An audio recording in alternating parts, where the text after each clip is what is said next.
Welcome back to our channel landmarks 2.0. இப்போ நம்ம என்ன சம் பார்க்க போகிறோம்னா எஸ்எஸ்சியில் கேட்ட இந்த சம்மை தான் பார்க்க போகிறோம். என்ன கொடுத்துருக்காங்க, ஏ வந்து ஒரு வேலையை 24 நாட்களில் முடிக்கிறாரு, பி அதே வேலையை 5 நாட்களில், சி வந்து 12 நாட்களில் அதே வேலையை முடிக்கிறாராம்.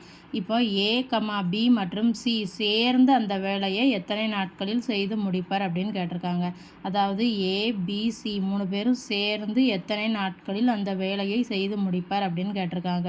இதுக்கு நம்ம ஃபஸ்ட்டு என்ன கால்குலேட் பண்ணணும், ஏ ப்ளஸ் பி ப்ளஸ் சியின் ஒரு நாள் வேலையை கால்குலேட் பண்ணணும். அதிலிருந்து அவர்கள் வந்து எத்தனை நாட்களில் அந்த வேலையை செய்து முடிப்பாங்கங்கிறத நம்மளால் கால்குலேட் பண்ண முடியும். இப்போ ஏ ப்ளஸ் பி ப்ளஸ் சியின் ஒரு நாள் வேலைனா என்னது, ஏயின் ஒரு நாள் வேலை ப்ளஸ் பியின் ஒரு நாள் வேலை ப்ளஸ் சியின் ஒரு நாள் வேலை, மூணுத்தையும் ஆட் பண்ணால் தானே கிடைக்கும்.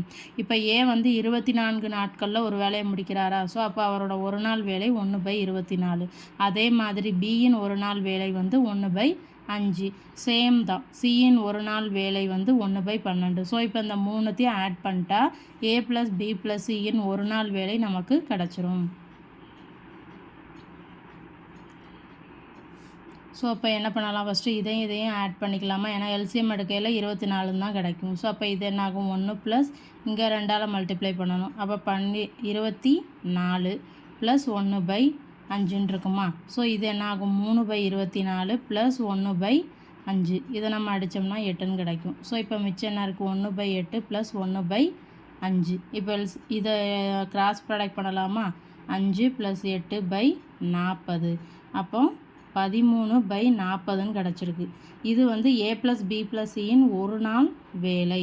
அப்போ ஏ ப்ளஸ் பி ப்ளஸ் சி அதாவது 3 பேரும் சேர்ந்து எத்தனை நாட்களில் முடிப்பாங்க, 40/13. இதை எப்படி எழுதலாம், 3×13 39, மிச்சம் 1.